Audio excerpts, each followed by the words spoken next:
Buku Lemuria Atlantis Nusantara. Bagian 4. Karya Santo Sabah. Dibuat sebagai wacana keilmuan berdasar telaah dan kajian akademik. Dalam upaya mengembalikan sejarah benar Indonesia. Lokasi Atlantis. Kekuatan ini datang dari Samudera Atlantik. Pada waktu itu, Samudera Atlantik dapat dilayari dan ada sebuah pulau yang terletak di hadapan selat yang engkau sebut pilar-pilar Hercules. Pulau itu lebih luas dibandingkan dengan gabungan Libya dan Asia dan pilar-pilar ini juga merupakan pintu masuk ke pulau-pulau lain di sekitarnya, dan dari pulau-pulau itu engkau dapat sampai ke seluruh benua yang menjadi pembatas Laut Atlantik. Laut yang ada di dalam pilar-pilar Hercules hanyalah seperti sebuah pelabuhan yang memiliki pintu masuk sempit. Namun laut yang di luarnya adalah laut yang sesungguhnya, dan benua yang mengelilinginya dapat disebut benua tanpa batas. Di wilayah Atlantis ini, ada sebuah kerajaan besar yang memerintah keseluruhan pulau dan pulau lain di sekitarnya serta sebagian wilayah di benua lainnya, Timaes. Asal mula bangsa Atlantis. Sebelumnya aku telah berbicara mengenai pembagian wilayah yang diadakan bagi para dewa dan bagaimana mereka tersebar ke seluruh dunia dalam proporsi yang berbeda-beda. Dan Poseidon menerima bagiannya, yaitu Pulau Atlantis. Kritias. Di tengah-tengah pulau itu ada sebuah dataran yang dianggap terbaik dan memiliki tanah yang subur. Di situ ada sebuah gunung yang tidak terlalu tinggi di masing sisi-sisinya. Di gunung itu tinggal seorang pria bernama Evenor yang memiliki seorang istri bernama Lecipe. Mereka memiliki satu anak perempuan bernama Kleito. Ketika Kleito telah dewasa, ayah dan ibunya meninggal dunia. Poseidon jatuh cinta dan bersetubuh dengannya. Kritias. Nama Kleito yang disebutkan Plato identik dengan bangunan Ceto, yang telah dijelaskan di atas. Karakteristik tanah Atlantis. Poseidon lalu memecahkan tanah di sekitar bukit tempat tinggal Kleito sehingga bukit itu terpisah dari dataran lain. Bukit itu sekarang dikelilingi oleh laut yang berbentuk lingkaran. Poseidon membuat dua bagian daratan seperti ini sehingga jumlahnya menjadi dua daratan yang dikelilingi tiga wilayah perairan. Kritias. Masing-masing daratan memiliki sirkumferen yang berjarak sama dari tengah pulau tersebut. Jadi tidak ada satu orang dan satu kapal pun yang dapat mencapai pulau itu. Poseidon lalu membuat dua mata air di tengah-tengah pulau, satu air hangat dan satu lagi air dingin. Ia juga membuat berbagai macam makanan muncul dari tanah yang subur. Kritias. Nenek moyang bangsa Atlantis. Poseidon dan Kleito memiliki 5 pasang anak kembar laki-laki. Ia lalu membagi pulau Atlantis menjadi 10 bagian. Ia memberikan kepada anak tertua dari pasangan kembar pertama tempat kediaman ibu mereka dan wilayah yang mengelilinginya yang merupakan tanah terluas dan terbaik. Ia juga menjadikannya raja atas saudara-saudaranya. Poseidon memberi nama anak itu Atlas. Dan karenanya seluruh pulau dan samudera itu disebut Atlantik. Kritias. Perhatikan 10 sosok orang dan satu orang yang mungkin orang tua mereka.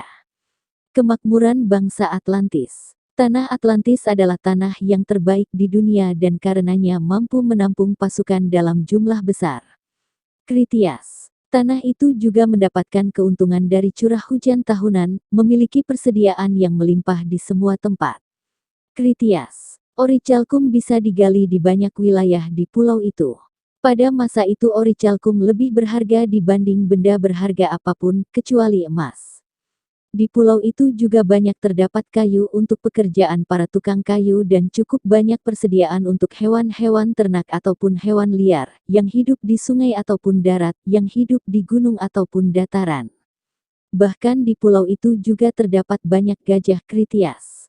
Struktur masyarakat Atlantis. Pada masa itu, wilayah Atlantis didiami oleh berbagai kelas masyarakat. Ada tukang batu, tukang kayu, ada suami-suami dan para prajurit. Bagi para prajurit, mereka mendapat wilayah sendiri dan semua keperluan untuk kehidupan dan pendidikan disediakan dengan berlimpah. Mereka tidak pernah menganggap bahwa kepunyaan mereka adalah milik mereka sendiri. Mereka menganggapnya sebagai kepunyaan bersama. Mereka juga tidak pernah menuntut makanan lebih banyak dari yang dibutuhkan. Kritias. Para prajurit ini tinggal di sekitar kuil Athena dan Hephaestus di puncak bukit. Di tempat itu mereka kemudian membuat pagar untuk melindungi tempat itu. Di sebelah utara, mereka membangun ruangan untuk makan di musim dingin dan membuat bangunan-bangunan yang dapat digunakan untuk kebutuhan bersama. Kritias. Mereka tidak memuja emas dan perak karena bagi mereka, semua itu tidak ada gunanya. Mereka juga membangun rumah sederhana di mana anak-anak mereka dapat bertumbuh. Kritias. Inilah cara mereka hidup, mereka menjadi penjaga kaum mereka sendiri dan menjadi pemimpin bagi seluruh kaum Helenis yang dengan sukarela menjadi pengikut mereka. Lalu mereka juga menjaga jumlah perempuan dan laki-laki dalam jumlah yang sama untuk berjaga-jaga bila terjadi perang. Dengan cara inilah mereka mengelola wilayah mereka dan seluruh wilayah Hellas dengan adil. Atlantis menjadi sangat termasyhur di seluruh Eropa dan Asia karena ketampanan dan kebaikan hati para penduduknya. Kritias. Teknologi Atlantis. Mereka membangun kuil, istana dan pelabuhan-pelabuhan. Mereka juga mengatur seluruh wilayah dengan susunan sebagai berikut. Pertama, mereka membangun jembatan untuk menghubungkan wilayah air dengan daratan yang mengelilingi kota kuno. Lalu membuat jalan dari dan ke arah istana. Mereka membangun istana di tempat kediaman dewa-dewa dan nenek moyang mereka yang terus dipelihara oleh generasi berikutnya. Setiap raja menurunkan kemampuannya yang luar biasa kepada raja berikutnya hingga mereka mampu membangun bangunan yang luar biasa besar dan indah. Kritias. Dan mereka membangun sebuah kanal selebar 300 kaki dengan kedalaman 100 kaki dan panjang 50 stadia, 9 km. Mereka juga membuat jalan masuk yang cukup besar untuk dilewati bahkan oleh kapal terbesar dan lewat kanal ini mereka dapat berlayar menuju zona terluar.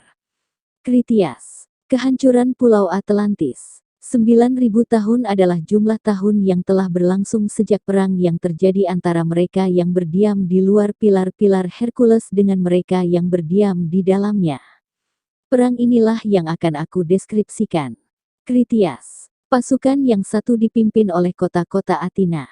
Di pihak lain, pasukannya dipimpin langsung oleh raja-raja dari Atlantis, yaitu seperti yang telah aku jelaskan, sebuah pulau yang lebih besar dibanding gabungan Libya dan Asia, yang kemudian dihancurkan oleh sebuah gempa bumi dan menjadi tumpukan lumpur yang menjadi penghalang bagi para penjelajah yang berlayar ke bagian samudera yang lain. Kritias. Banyak air bah yang telah terjadi selama 9.000 tahun, yaitu jumlah tahun yang telah terjadi ketika aku berbicara. Dan selama waktu itu juga telah terjadi banyak perubahan. Tidak pernah terjadi dalam sejarah begitu banyak akumulasi tanah yang jatuh dari pegunungan di satu wilayah. Namun tanah telah berjatuhan dan menimbun wilayah Atlantis dan menutupinya dari pandangan mata. Kritias. Karena hanya dalam semalam hujan yang luar biasa lebat menyapu bumi dan pada saat yang bersamaan terjadi gempa bumi. Lalu muncul air bah yang menggenang seluruh wilayah. Kritias. Namun sesudah itu, muncul gempa bumi dan banjir yang dahsyat.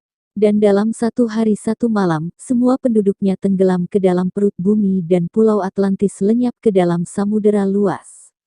Dan karena alasan inilah, bagian samudera di sana menjadi tidak dapat dilewati dan dijelajahi karena ada tumpukan lumpur yang diakibatkan oleh kehancuran pulau tersebut. Timaeus. Zeus, raja para dewa yang memerintah berdasarkan hukum dan mampu melihat perbuatan-perbuatan jahat yang mereka lakukan mulai mencanangkan hukuman bagi ras yang terhormat itu supaya mereka dapat disadarkan dan dimurnikan. Lalu ia mulai mengumpulkan para dewa dari tempat kediaman masing-masing. Setelah mereka semua berkumpul, Zeus berkata Kritias. Dan dengan kalimat itulah Kritias berakhir, tidak terselesaikan. Dialog Kritias, Hermokrates, Timaeus, Sokrates. Ini cuplikan dialog dalam buku Plato dalam teks Yunani yang ditranslate. Mari saya mulai dengan mengamati pertama-tama, bahwa 9.000 adalah jumlah tahun yang telah berlalu sejak perang yang dikatakan memiliki terjadi antara mereka yang tinggal di luar pilar Herakles. Perang ini saya akan menjelaskan. Dari kekuasaan lain di satu sisi, Kota Athena dilaporkan memiliki pemimpin dan telah berjuang keluar dari perang. Wilayah di sisi lain diperintahkan oleh Raja-Raja Atlantis, yang adalah lebih besar pulau di batas dari Libya dan Asia, dan ketika setelah itu tenggelam oleh gempa bumi, menjadi penghalang dilewati dari lumpur untuk pelayar berlayar dari sini ke setiap bagian dari laut. Itu kemajuan sejarah akan terungkap berbagai bangsa barbar dan keluarga Hellenes yang kemudian ada karena mereka berturut-turut muncul di tempat kejadian, tapi aku harus menggambarkan pertama-tama Athena dari hari itu, dan musuh-musuh mereka yang berjuang dengan mereka, dan maka kekuatan masing-masing dan pemerintah dari dua kerajaan. Biarkan kami memberikan prioritas ke Athena. Pada hari-hari tua para dewa telah menyebar seluruh bumi di antara mereka dengan penjatahan. Tidak ada pertengkaran, untuk Anda tidak bisa benar anggaplah bahwa dewa tidak tahu apa yang tepat untuk masing-masing dari mereka untuk memiliki atau mengetahui hal ini, bahwa mereka akan berusaha untuk mendapatkan untuk diri mereka sendiri dengan anggapan bahwa yang lebih baik milik orang lain. Mereka semua mereka dengan hanya pembagian diperoleh apa yang mereka inginkan di tempat mereka huni sendiri dan harta benda mereka, sebagai gembala ternak mereka. Hephaestus dan Athena, yang adalah kakak dan adik dari ayah yang sama, memiliki sifat umum, dan bersatu juga dalam kasih filsafat dan seni, baik yang diperoleh sebagai bagian umum mereka tanah ini, yang secara alami disesuaikan untuk kebijaksanaan dan kebajikan. Dan di sana mereka dididik sebagai anak pemberani dan pandai memerintah. Wilayah kekuasaan mereka adalah orang-orang yang tinggal di pegunungan, dan mereka tidak mengetahui seni menulis dan mendengar hanya nama-nama para pemimpin negeri itu, tapi sangat sedikit tentang tindakan mereka. Mengenai negara tersebut pendeta Mesir mengatakan apa yang tidak hanya mungkin tetapi nyata benar, bahwa batas-batas yang pada hari-hari yang ditetapkan oleh tanah genting, dan yang ke arah benua mereka diperpanjang sejauh ketinggian Citaeron dan Parnes, garis batas turun di arah laut, memiliki distrik Oropus di sebelah kanan, dan dengan sungai Asopus sebagai batas di sebelah kiri, tanah adalah terbaik di dunia, dan oleh karena itu dapat di hari-hari untuk mendukung tentara besar, dibangkitkan dari orang-orang sekitarnya. Bahkan sisa-sisa Attika yang sekarang ada dapat membandingkan dengan wilayah di dunia untuk variasi dan keunggulan buah-buahan dan padang rumput untuk setiap jenis hewan, yang membuktikan apa yang saya katakan. Seluruh negeri hanya sebuah tanjung yang panjang membentang jauh ke laut jauh dari sisa benua, sedangkan cekungan sekitarnya laut di mana-mana dalam di lingkungan pantai. Banyak deluges besar telah terjadi selama 9.000 tahun, untuk yang jumlah tahun yang telah berlalu sejak waktu yang saya berbicara, dan selama ini dan melalui begitu banyak perubahan pernah ada akumulasi yang cukup dari tanah turun dari pegunungan, seperti di tempat lain, tapi bencana menenggelamkan tanah itu.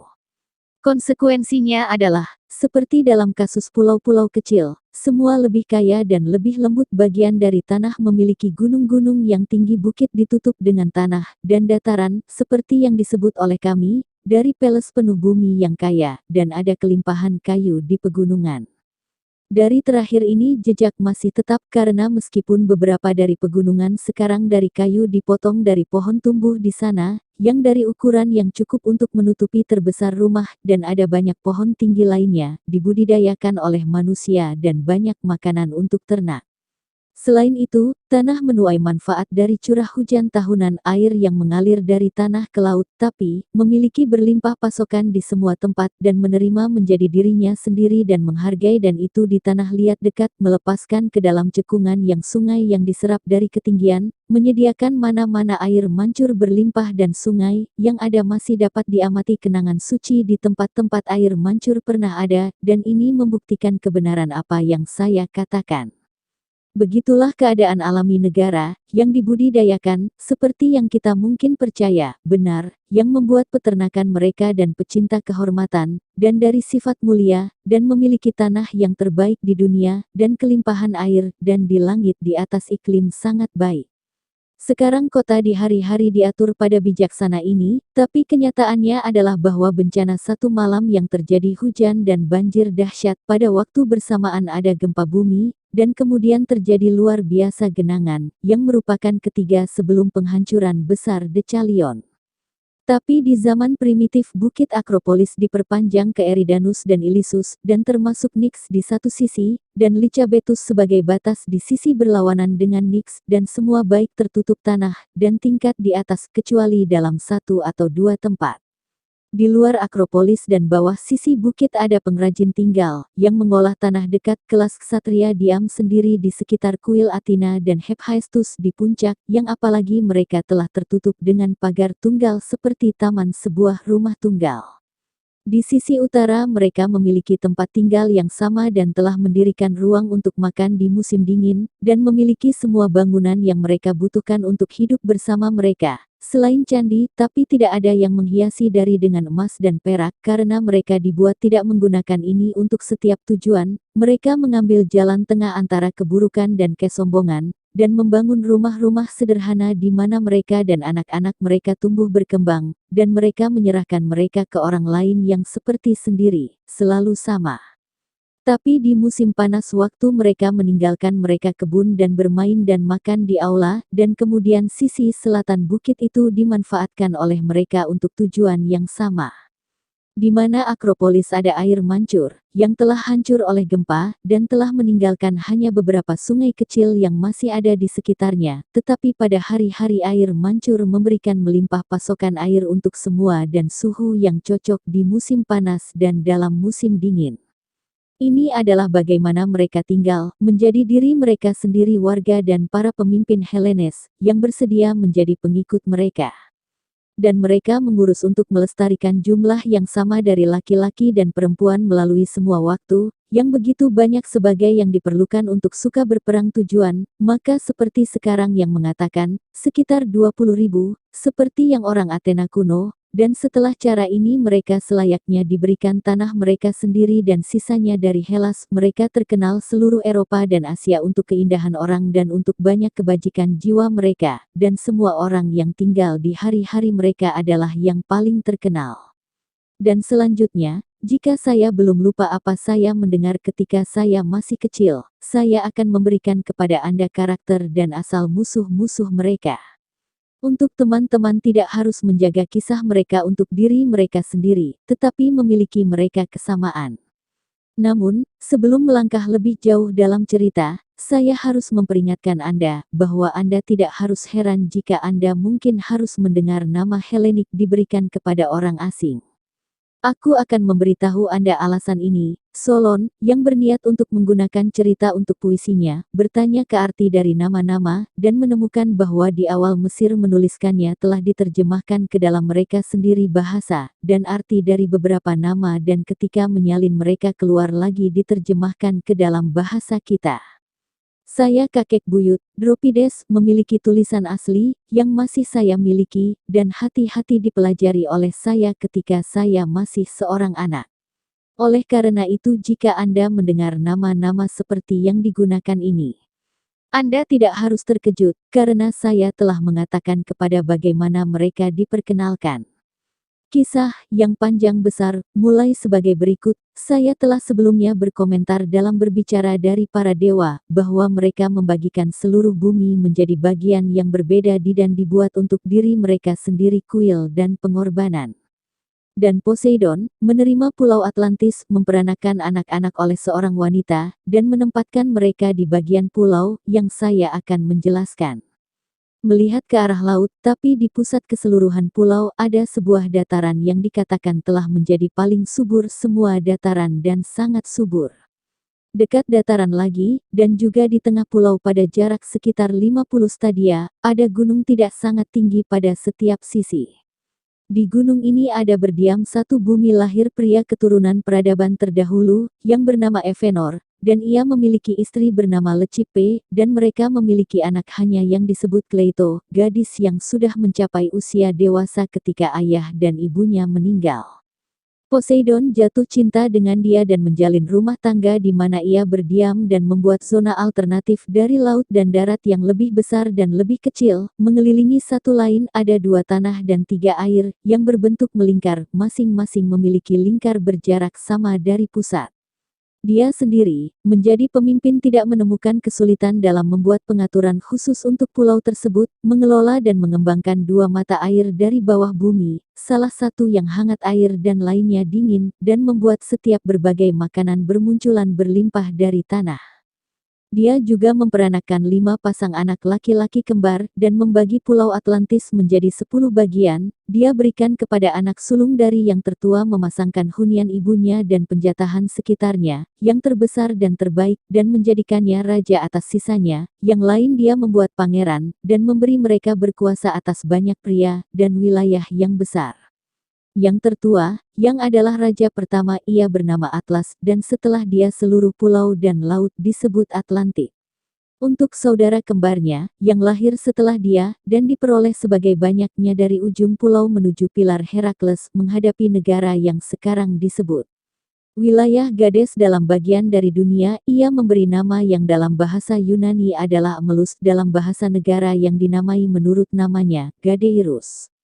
Dari pasangan kedua anak kembar yang ia sebut satu Amperes, dan yang lain Evaemon. Untuk yang lebih tua dari pasangan ketiga kembar dia memberi nama Meneses, dan orang pribumi kepada orang yang mengikutinya. Dari pasangan keempat kembar ia disebut tua Elasipus, dan lebih muda Mestor. Dan dari pasangan kelima yang dia berikan kepada sesepuh nama Azaes, dan untuk yang lebih muda yang dari Diaprepes. Semua ini dan mereka keturunan untuk banyak generasi adalah penduduk dan penguasa penyelam pulau di laut terbuka, dan juga, seperti yang telah sudah mengatakan, mereka memegang kekuasaan ke arah kami seluruh negeri dalam pilar sebagai sejauh Mesir dan Tirrenia. Sekarang Atlas memiliki keluarga banyak dan terhormat, dan mereka berada di kerajaan. Putra sulung menyerahkannya ke sulungnya bagi banyak generasi, dan mereka memiliki seperti jumlah kekayaan seperti tidak pernah sebelumnya dimiliki oleh raja-raja dan penguasa, dan tidak mungkin pernah terjadi lagi, dan mereka dilengkapi dengan segala sesuatu yang mereka butuhkan, baik dalam kota dan negara.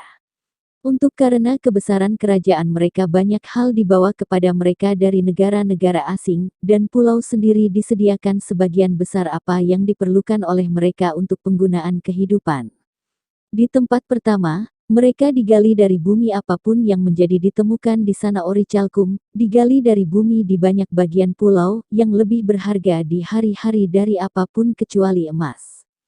Juga apapun hal yang harum di sana sekarang berada di bumi, apakah akar, atau rumputan, atau hutan, atau esensi yang menyaring dari buah dan bunga tumbuh dan berkembang di negeri itu, juga buah yang mengakui dari budidaya. Baik jenis kering, yang diberikan kepada kita untuk makanan dan buah-buahan memiliki kulit keras airnya untuk minuman dan daging dan banyak menyimpan minyak jika diolah memberikan kesenangan dan hiburan, dan buah-buahan yang memanjakan dengan menjaga, dan jenis menyenangkan hidangan penutup, yang kita menghibur diri setelah makan malam, ketika kita lelah makan semua ini yang pulau suci yang kemudian melihat cahaya matahari, melahirkan keadilan dan menakjubkan dan dalam kelimpahan yang tak terbatas. Dengan berkah seperti yang bumi secara bebas dilengkapi mereka, sementara mereka melanjutkan membangun mereka kuil dan istana dan pelabuhan dan dermaga. Dan mereka mengatur seluruh negeri dengan cara berikut. Pertama-tama mereka dijembatani atas zona laut yang mengelilingi metropolis kuno, membuat jalan ke dan dari istana kerajaan, dan di awal mereka membangun istana di tempat tinggal dari dewa dan nenek moyang mereka, yang mereka terus membuat ornamen dari generasi-generasi. Setiap raja membuat bangunan yang sangat mengagumkan untuk dilihat untuk ukuran dan untuk kecantikan. Dan mulai dari laut mereka sebuah kanal dari 300 kaki lebar dan 100 kaki secara mendalam dan 50 stadia panjangnya, yang mereka dilakukan melalui ke zona terluar, membuat sebuah bagian dari laut hingga ini, yang menjadi pelabuhan, dan meninggalkan pembukaan yang cukup untuk mengaktifkan terbesar kapal untuk menemukan masuknya. Selain itu, mereka dibagi di jembatan tersebut zona tanah yang membelah zona laut, meninggalkan ruang untuk satu trireme untuk masuk dari satu zona ke yang lain, dan mereka ditutupi saluran sehingga meninggalkan cara di bawah untuk kapal, untuk daerah jauh di atas air. Sekarang yang terbesar dari zona mana suatu bagian dipotong dari laut 3 stadia di luasnya, dan zona tanah yang datang berikutnya luasnya sama, tapi 2 zona berikutnya, satu air, yang lain tanah, 2 stadia, dan salah satu yang dikelilingi pulau tengah adalah stadion hanya lebar. Pulau di mana istana terletak memiliki diameter 5 stadia. Semua ini termasuk zona dan jembatan, yang merupakan bagian keenam dari stadion lebar. Mereka dikelilingi oleh dinding batu di setiap sisi, menempatkan menara dan gerbang di jembatan di mana laut disahkan pada. Batu yang digunakan dalam pekerjaan mereka digali dari bawah pulau pusat dan dari di bawah zona, di luar maupun bagian dalam. Salah satu jenis putih, yang lain hitam, dan yang ketiga merah, dan karena mereka digali, mereka pada saat yang sama cekung dermaga ganda, setelah atap dibentuk dari batu asli. Beberapa bangunan mereka yang sederhana, tapi di lain mereka menempatkan batu bersama-sama yang berbeda, bervariasi warna untuk menyenangkan mata, dan menjadi sumber alami menyenangkan. Seluruh bidang dinding, yang berkeliling zona terluar, mereka menutupi dengan lapisan dari kuningan, dan dinding berikutnya mereka dilapisi dengan timah, dan yang ketiga, yang meliputi benteng, berkelebat dengan lampu merah orichalcum.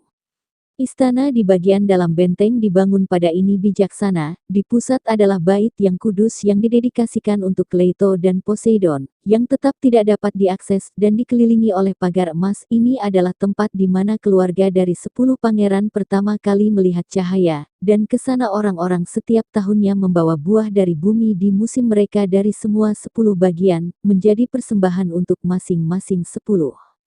Berikut adalah kuil Poseidon sendiri yang merupakan stadion panjang, dan setengah stadion lebar, dan dari tinggi proporsional, memiliki penampilan aneh.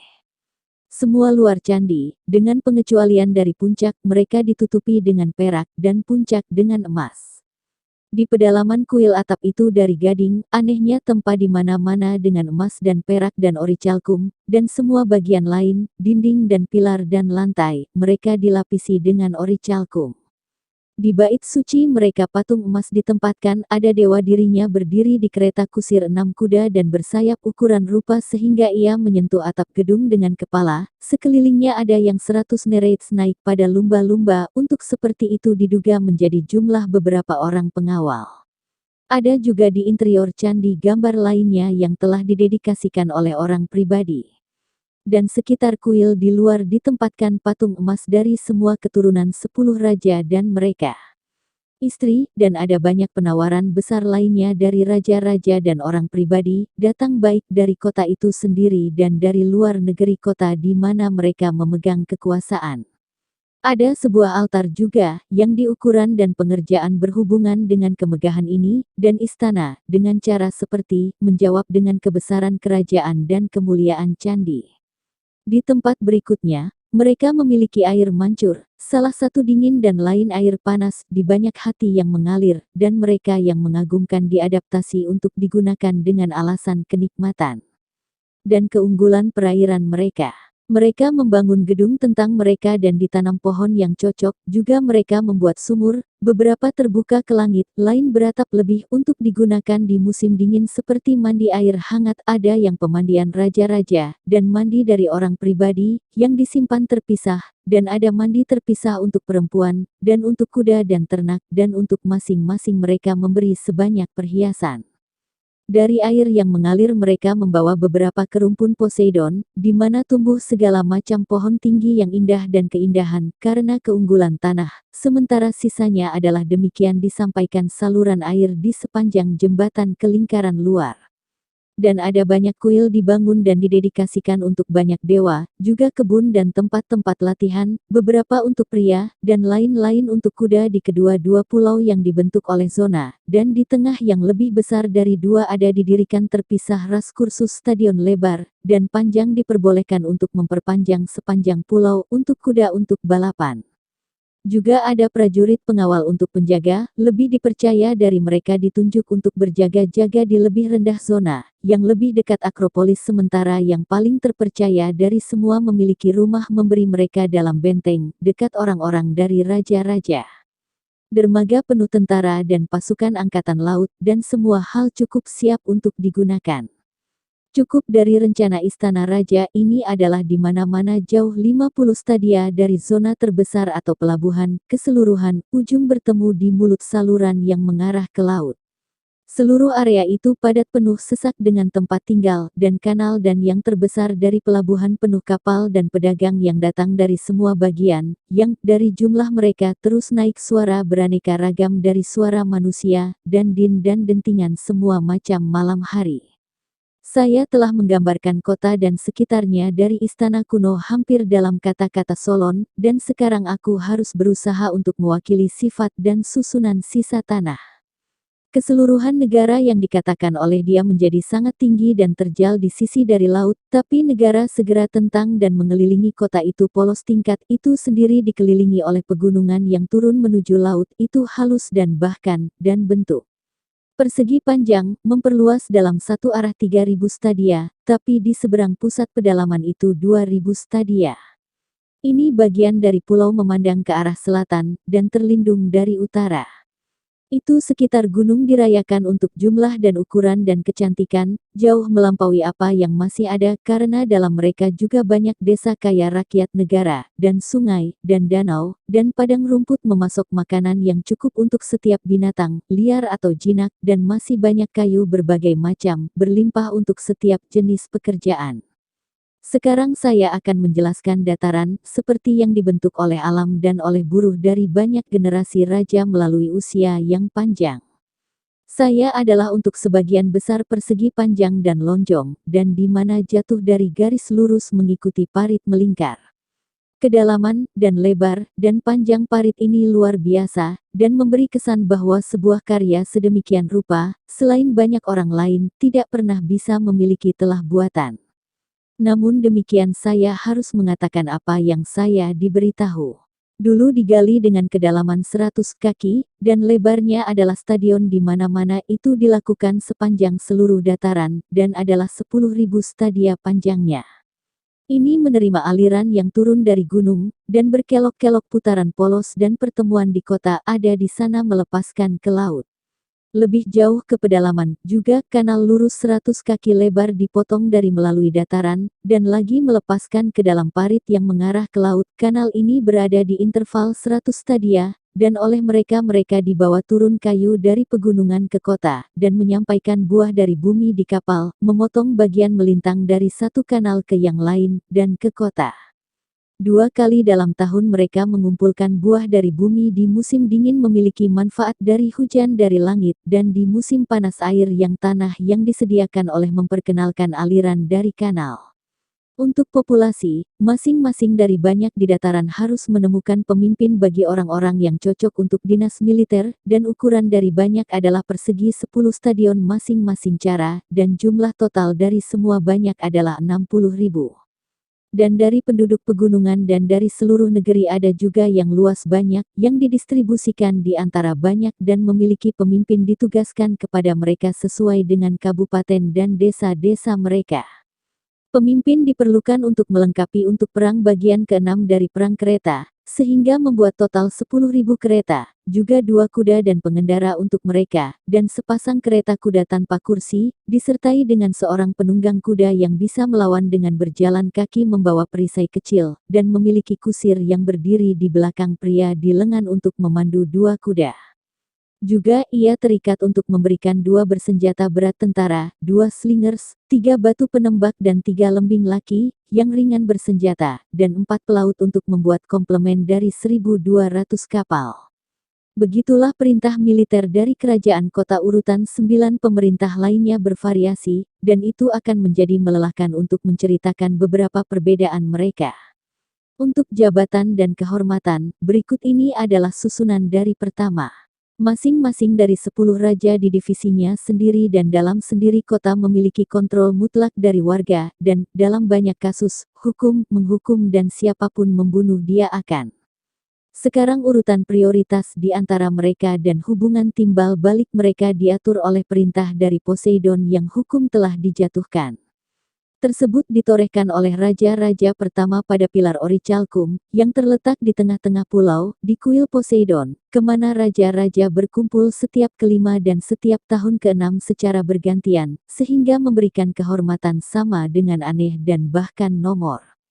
Dan ketika mereka berkumpul bersama-sama mereka berkonsultasi tentang kepentingan bersama mereka, dan bertanya jika ada orang memiliki melanggar dalam apapun dan melewati penilaian dan sebelum mereka lulus penghakiman mereka memberi janji mereka satu sama lain seperti berikut ada adalah sapi jantan yang memiliki berbagai kuil Poseidon. Dan 10 raja, yang ditinggalkan sendirian di kuil, setelah mereka telah menawarkan doa kepada Tuhan bahwa mereka mungkin menangkap korban yang diterima dia, diburu sapi jantan, tanpa senjata tapi dengan tongkat dan nuses dan banteng yang mereka tertangkap mereka mengarah ke tiang dan memotong tenggorokannya dari atas sehingga darah jatuh pada prasasti suci. Sekarang di pilar, selain undang-undang, ada tertulis sumpah memohon kutukan perkasa pada taat. Kapan oleh karena itu, setelah membantai banteng dengan cara terbiasa, mereka memiliki dibakar anggota tubuhnya, mereka mengisi semangkuk anggur dan cor dalam gumpalan darah untuk masing-masing, sisa korban mereka dimasukkan ke dalam api, setelah dimurnikan kolom semua bulat. Kemudian mereka menarik dari mangkuk dalam cangkir emas dan menuangkan persembahan pada api. Mereka bersumpah bahwa mereka akan menilai sesuai dengan undang-undang tentang pilar, dan akan menghukum dia yang di setiap titik sudah melanggar mereka, dan bahwa untuk masa depan mereka tidak akan apakah mereka bisa membantu, menyinggung terhadap yang menulis di pilar, dan akan tidak perintah orang lain, atau mematuhi setiap penguasa yang memerintahkan mereka untuk bertindak selain dari menurut dengan hukum ayah mereka Poseidon. Ini adalah doa yang masing-masing dari mereka yang ditawarkan untuk dirinya sendiri dan untuk keturunannya, pada saat yang sama waktu minum dan mendedikasikan piala dari yang ia minum di kuil dewa, mereka terpenuhi kebutuhan, ketika kegelapan datang, dan api tentang pengorbanan itu, mereka semua mengenakan jubah biru yang paling indah, dan duduk di tanah pada malam hari, lebih dari bara pengorbanan di mana mereka memiliki dilantik, dan memadamkan semua api tentang candi, mereka menerima dan memberi penilaian, jika salah satu dari mereka harus tuduhan ke membawa terhadap satu. Dan ketika mereka diberikan penghakiman, saat fajar mereka menuliskan kalimat mereka pada tablet emas dan berdedikasi itu. Bersama-sama dengan jubah mereka untuk menjadi peringatan. Ada banyak undang-undang khusus yang mempengaruhi beberapa raja tertulis tentang candi, tetapi yang paling penting adalah sebagai berikut, mereka tidak mengangkat senjata melawan satu sama lain, dan mereka semua datang untuk menyelamatkan jika salah satu di setiap kota-kota mereka berusaha untuk menggulingkan rumah royal. Seperti nenek moyang mereka, mereka untuk membicarakan di umum tentang perang dan hal-hal lain, memberikan supremasi ke keturunan Atlas.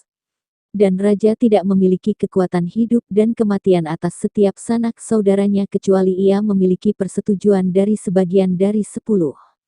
Begitulah kekuatan besar yang dewa menetap di Pulau Hilang Atlantis, dan ini dia kemudian diarahkan terhadap tanah kami untuk alasan berikut, seperti tradisi mengatakan, bagi banyak generasi, sebagai selama sifat ilahi berlangsung di dalamnya, mereka taat kepada hukum, dan baik affection terhadap dewa, yang benih mereka karena mereka memiliki benar dan dalam segala hal roh besar, menyatukan kelembutan dengan kebijaksanaan dalam berbagai kesempatan hidup dan mereka hubungan dengan satu sama lain. Mereka membenci segala sesuatu tetapi kebajikan, merawat sedikit untuk negara mereka sekarang hidup, dan berpikir ringan dari kepemilikan emas dan properti lainnya, yang tampak hanya beban bagi mereka. Tidak yang mereka dimabuk mewah, tidak juga kekayaan menjauhkan mereka dari kontrol diri mereka, tapi mereka mabuk, dan melihat dengan jelas bahwa semua barang-barang ini meningkat kebajikan dan persahabatan dengan satu sama lain, sedangkan dengan hal terlalu besar dan rasa hormat bagi mereka, mereka hilang dan persahabatan dengan mereka. Oleh yang demikian refleksi dan oleh kelangsungannya di dalamnya yang bersifat ilahi, kualitas yang telah kita dijelaskan tumbuh dan meningkat di antara mereka, tapi bila bagian ilahi mulai memudar, dan menjadi diencerkan terlalu sering dan terlalu banyak dengan campuran fana, dan sifat manusia punya tangan atas, mereka kemudian tidak mampu menanggung nasib mereka, berperilaku pantas, dan setiap orang yang memiliki mata untuk melihat tumbuh tampak hina, untuk mereka kehilangan paling adil dari hadiah berharga.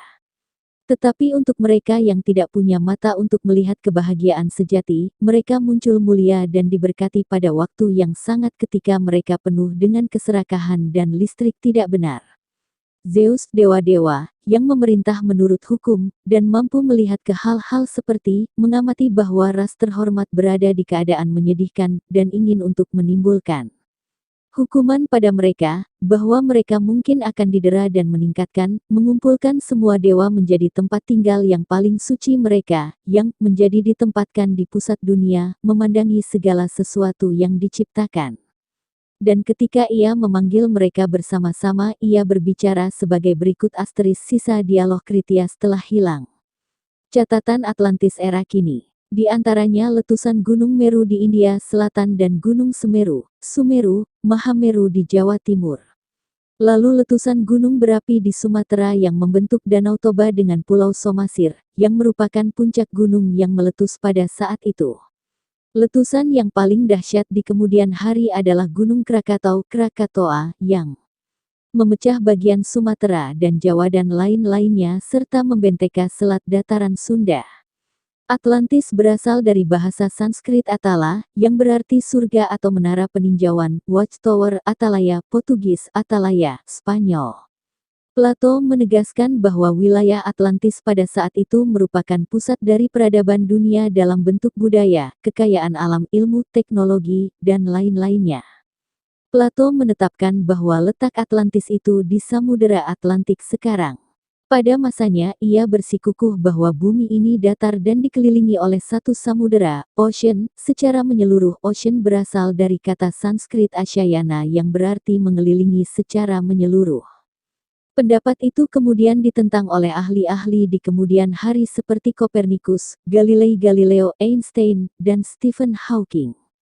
Santos berbeda dengan Plato mengenai lokasi Atlantis. Ilmuwan Brazil itu berargumentasi bahwa pada saat terjadinya letusan berbagai gunung berapi itu, menyebabkan lapisan es mencair dan mengalir ke samudera sehingga luasnya bertambah. Air dan lumpur berasal dari abu gunung berapi tersebut membebani samudera dan dasarnya, mengakibatkan tekanan luar biasa kepada kulit bumi di dasar samudera, terutama pada pantai benua. Tekanan ini mengakibatkan gempa. Gempa ini diperkuat lagi oleh gunung-gunung yang meletus kemudian secara beruntun dan menimbulkan gelombang tsunami yang dahsyat. Santos menamakannya Heinrich Events. Dalam usaha mengemukakan pendapat mendasarkan kepada sejarah dunia, tampak Plato telah melakukan dua kehilafan. Pertama mengenai bentuk posisi bumi yang katanya datar. Kedua, mengenai letak benua Atlantis yang katanya berada di Samudera Atlantik yang ditentang oleh Santos. Penelitian militer Amerika Serikat di wilayah Atlantik terbukti tidak berhasil menemukan bekas-bekas benua yang hilang itu, oleh karena itu tidaklah semena-mena ada peribahasa yang berkata amicus Plato, sed magis amica veritas. Artinya, saya senang kepada Plato tetapi saya lebih senang kepada kebenaran. Namun, ada beberapa keadaan masa kini yang antara Plato dan Santos sependapat. Yakni pertama, bahwa lokasi benua yang tenggelam itu adalah Atlantis dan oleh Santos dipastikan sebagai wilayah Republik Indonesia. Kedua, jumlah atau panjangnya mata rantai gunung berapi di Indonesia. Di antaranya ialah Kerinci, Talang, Krakatoa, Malabar, Galunggung, Pangrango, Merapi, Merbabu, Semeru, Bromo, Agung, Rinjani. Sebagian dari gunung itu telah atau sedang aktif kembali.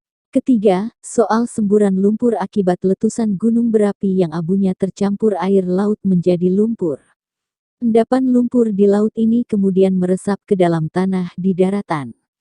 Lumpur panas ini tercampur dengan gas-gas alam yang merupakan impossible barrier of mud, hambatan lumpur yang tidak bisa dilalui atau innavigable tidak dapat dilalui, tidak bisa ditembus atau dimasuki.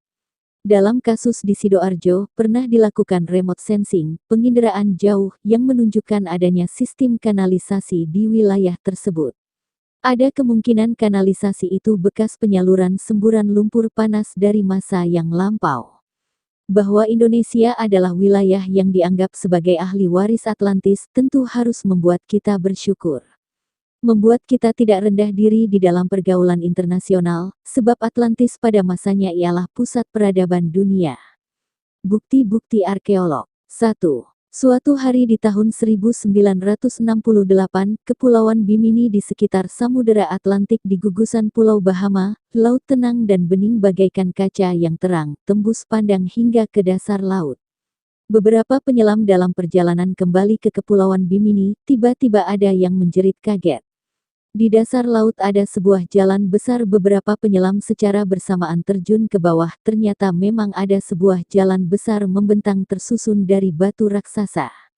Itu adalah sebuah jalan besar yang dibangun dengan menggunakan batu persegi panjang dan poligon. Besar kecilnya batu dan ketebalan tidak sama, namun penyusunannya sangat rapi, konturnya cemerlang. Apakah ini merupakan jalan posnya Kerajaan Atlantis?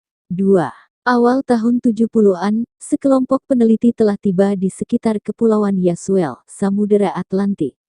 Mereka telah mengambil inti karang dengan mengebor pada kedalaman 800 meter di dasar laut. Atas ungkapan ilmiah, tempat itu memang benar-benar sebuah daratan pada 12.000 tahun silam.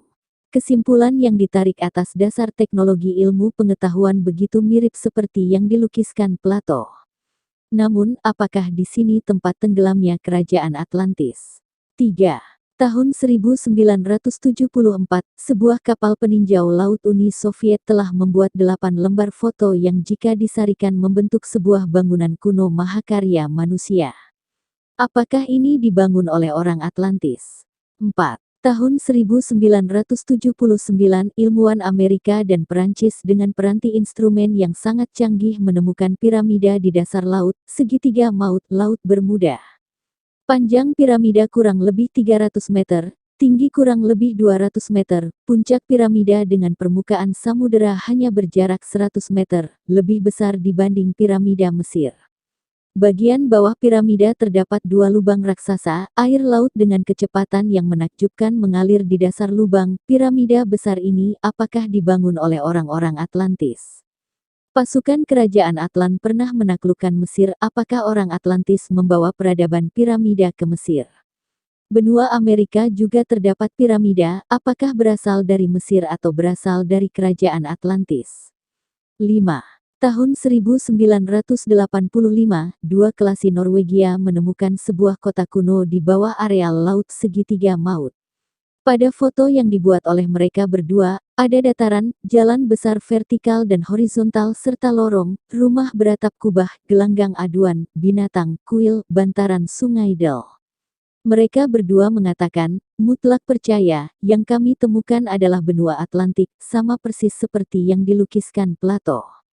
Benarkah itu? Yang disayangkan, piramida dasar laut segitiga Bermuda berhasil diselidiki dari atas permukaan laut dengan menggunakan instrumen canggih. Hingga kini belum ada seorang pun ilmuwan dapat memastikan apakah sebuah bangunan yang benar-benar dibangun oleh tenaga manusia, sebab mungkin saja sebuah puncak gunung bawah air yang berbentuk limas. Foto peninggalan bangunan kuno di dasar laut yang diambil tim ekspedisi Rusia juga tidak dapat membuktikan di sana adalah bekas tempat Kerajaan Atlantis.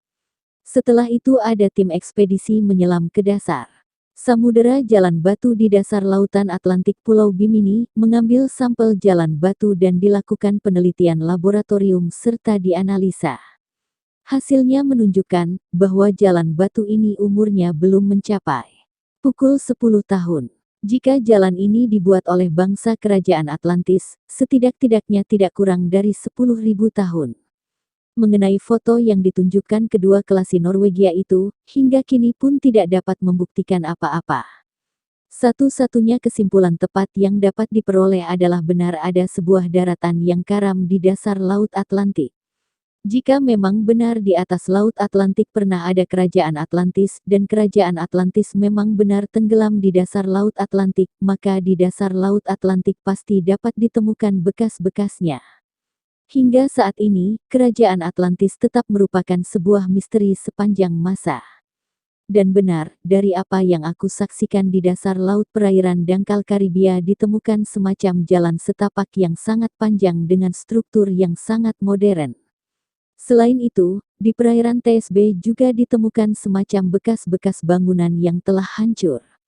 Benarkah benua Atlantis itu pernah ada sebelumnya? Ratusan ribu tahun yang lalu ketika ras Arya meninggalkan tanah asal-usul mereka di tepi Laut Asia berkembang hingga di tanah baru Eropa hingga mencapai kemajuan pada masa Yunani dan Romawi kuno, pada masa terdahulu sub-Arya pertama pada masa pra-sejarah mendiami India dan koloni Mesir, yaitu sub-ras kedua menjadi bangsa Babilonia dan Assyria berdasar pada naskah-naskah bertuliskan hieroglif yang ditemukan di makam-makam Mesir kuno. Sub-ras Arya ketiga adalah Persia Iran, sub keempat adalah peradaban Keltik yang mendahului peradaban Yunani dan Romawi. Ada terdapat kekosongan periode sub-ras yaitu sub-ras akar kelima. Sementara akar keenam dan ketujuh berkembang dan menyebar di benua utara dan selatan Amerika. Ras Atlantis berada pada sub-akar keempat dan berkembang menjadi banyak bangsa-bangsa. Bencana besar yang terjadi pada peradaban Atlantis terjadi 4 kejadian bencana yaitu 1. Era Miosen 800.000 tahun lalu. 2. Era 200.000 tahun lalu. 3.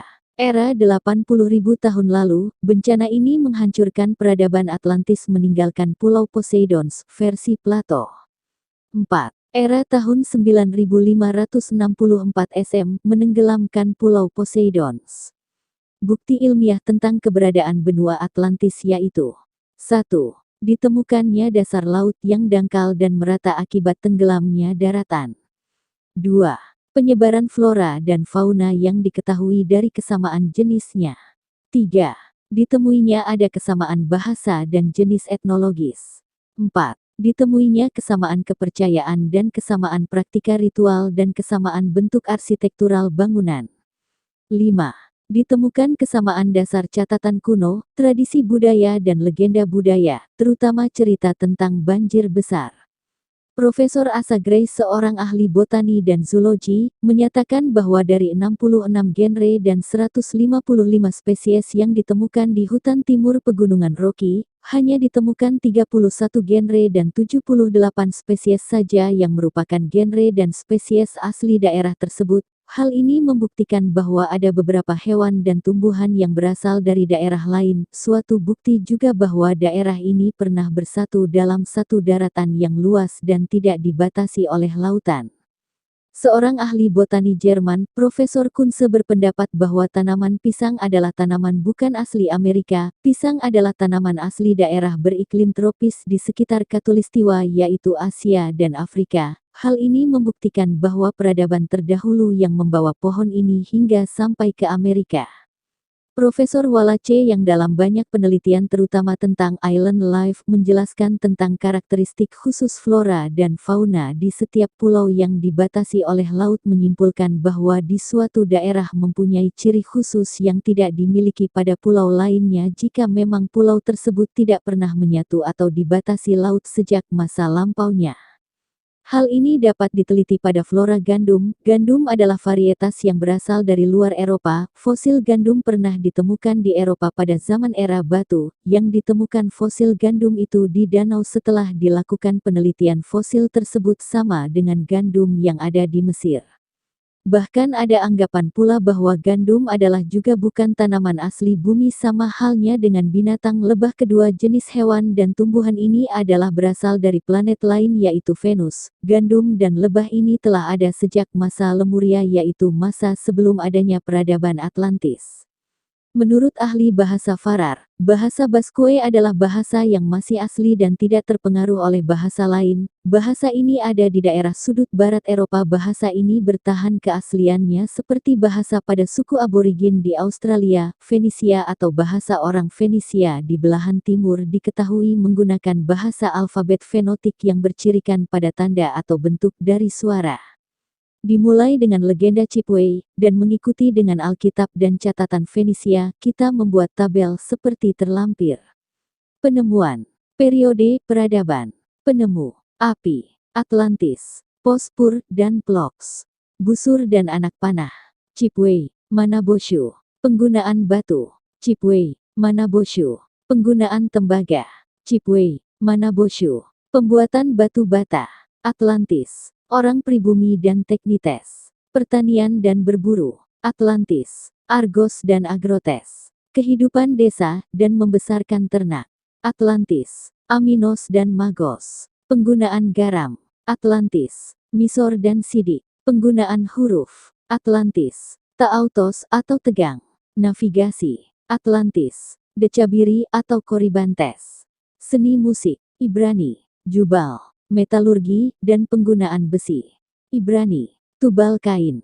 Sring. Yunani. Panci. Kecapi. Yunani. Hermes. Iberia adalah bagian dari koloni Atlantis. Ras Iberia menghuni seluruh semenanjung Spanyol, dari Mediterania ke Pyrenees. Mereka juga ada pada bagian selatan Gaul sejauh Rhone. Diperkirakan bahwa Iberia dari Atlantis dan bagian utara barat Afrika, kata Winchell, menetap di Southwest Eropa pada periode awal dari Mesir di utara timur Afrika. Menyebar ke Iberia Spanyol, Gaul, dan Kepulauan British dengan perkiraan waktu 4000 atau 5000 SM. Sebagai dinasti keempat orang Mesir, menurut Brooks, sekitar 3500 SM pada saat itu Iberia telah menjadi cukup kuat untuk mencoba penaklukan dunia yang dikenal. Preadamites, p. 443.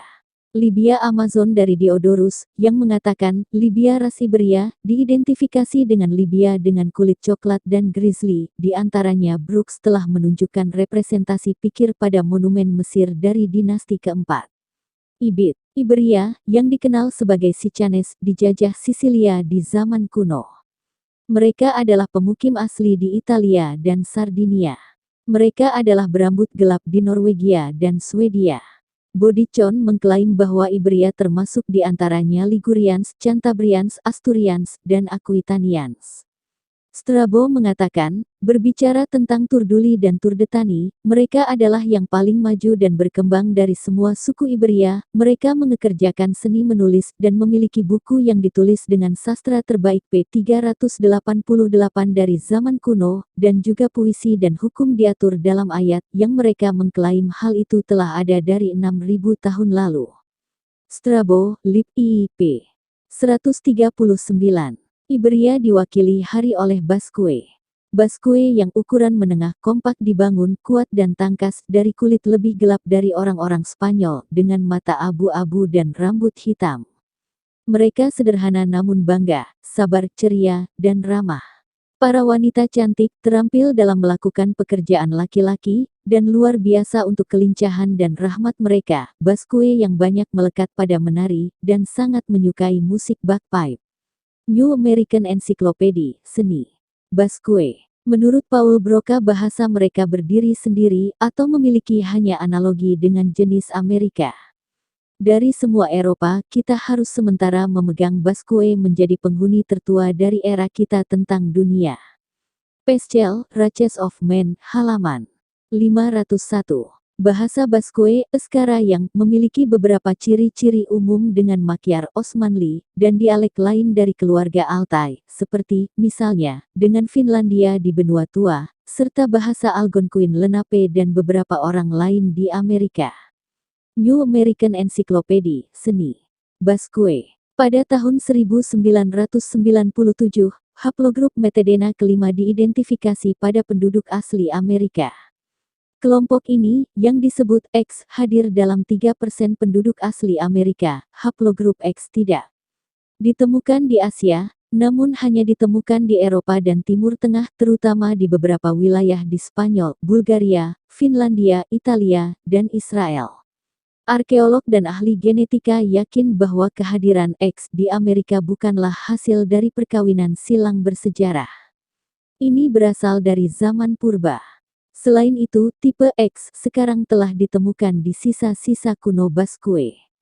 Di antara suku asli Amerika, kelompok haplog X telah ditemukan dalam jumlah kecil di suku Yakima, Sioux, dan Navajo. Telah ditemukan tingkat yang lebih besar di suku Ojibwe, Oneota, dan Nu-Chah-Nulth. X haplogroup juga telah ditemukan di tempat-tempat kuno di Illinois dekat Ohio dan beberapa daerah lainnya di dekat Great Lakes.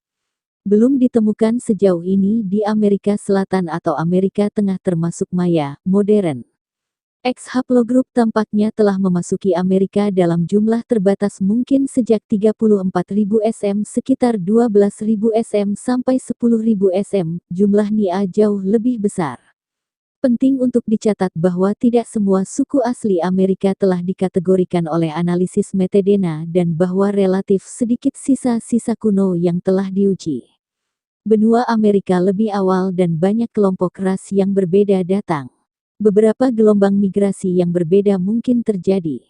Gelombang awal tampaknya telah terjadi sekitar 35.000 SM, sekitar waktu yang sama dengan jenis Cro-Magnon muncul di Eropa Barat.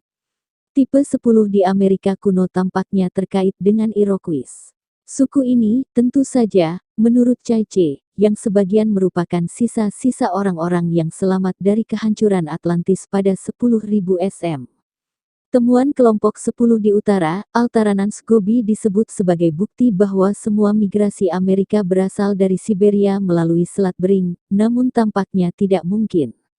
Dengan tipe 10 yang hadir di Timur Tengah Eropa, Basque kuno, dan Amerika, migrasi dari Gobi ke semua area ini diragukan. Kelompok Haplok B, yang hanya ditemukan pada kelompok aborigin di Asia Tenggara, China, Jepang, Melanesia, dan Polinesia, dapat mewakili orang-orang Mu. Baik arkeolog China maupun Jepang mengambil gagasan tentang Mu secara serius dan temuan B haplogroup sangat sesuai dengan cerita Chaice yang menceritakan tentang benua itu. Sebagian besar orang Mu yang lolos dari kehancuran di 50.000 SM melarikan diri ke China, India, dan Jepang. Beberapa waktu kemudian, keturunan orang-orang ini bisa saja melakukan perjalanan ke Amerika. Sementara Chaice mengatakan bahwa beberapa orang darimu memasuki Amerika, dia tidak menunjukkan periode waktu ketika sebagian besar datang. Kita hanya tahu bahwa setelah 50.000 SM dan sebelum 28.000 SM. Chaice mengacu bahwa migrasi terbesar dari Atlantis terjadi tepat sebelum 1000 SM, banyak dari orang-orang yang selamat dari Atlantis ini pergi ke wilayah pesisir timur Laut Amerika dan Kanada menjadi Iroquois. Atlantis yang pindah ke Amerika bergabung dengan orang-orang yang sudah ada di Amerika pada saat itu. Atlantis menjadi pemimpin suku-suku dan memiliki perselisihan serius di antara mereka sendiri yang tercermin dalam konflik kekerasan yang sedang berlangsung. Hal ini dikonfirmasi oleh sejarah kuno Iroquois yang menceritakan tentang pertempuran konstan yang mengakibatkan perpindahan seluruh suku Yeang jauh untuk memastikan kelangsungan hidup mereka. Mungkin yang paling mengherankan konfirmasi cerita Chaice tentang Amerika kuno adalah adanya haplogroup X. Yang diketahui adalah bahwa haplogroup X pertama kali muncul di Amerika mungkin 34.000 tahun yang lalu, namun entry utamanya terjadi pada 10.000 SM. Tanggal ini sesuai dengan jangka waktu Chaice untuk migrasi Atlantis dan juga terjadinya X pada suku tertentu yang diprediksi oleh pernyataannya. Atlantean Gardens, kelompok 10 juga tampaknya muncul di Ibria kuno dan di Basque sekitar waktu yang sama seperti di Gobi. Tanggal-tanggal ini sesuai dengan kisah Chaice tentang dua penghancuran terakhir, Atlantis dan migrasi yang dihasilkannya. Hal ini ditemukan juga di daerah Amerika Tengah yaitu suku Maya. Yucatan yang penduduk asli menganggap leluhur dirinya berasal dari peradaban seberang lautan di timur. Dalam hal ini Le Plongeon, seorang yang telah mendalami budaya Maya, menyimpulkan bahwa sepertiga dialek Maya berkembang pada dialek Yunani asli, dialek Homer dan dialek Sanskerta. Tanda-tanda penulisan hieroglif Mesir juga berasal dari peradaban Atlantis, berarti kita dapat menyimpulkan bahwa Mesir kuno adalah koloni awal peradaban Atlantis. Hal ini dengan pembuktian banyak kemiripan ditemukan pada bahasa Ibrani dengan bahasa dialek dasar pada bahasa yang diucapkan oleh lidah orang-orang Chiapenex, yaitu cabang dari ras suku Maya kuno di Amerika. Keterangan di atas menjelaskan kepada kita bahwa kemiripan bahasa dialek tersebut tentunya mendasari kesimpulan bahwa leluhur orang-orang tersebut terdahulunya pernah hidup dalam satu tanah atau benua yang sama yang belum terpisah oleh lautan seperti saat ini. Benua itu terdahulu sebelum terpisah bernama Atlantis dan yang mendahuluinya bernama benua Lemuria. Berlanjut ke bagian 5. By Santo Sabah.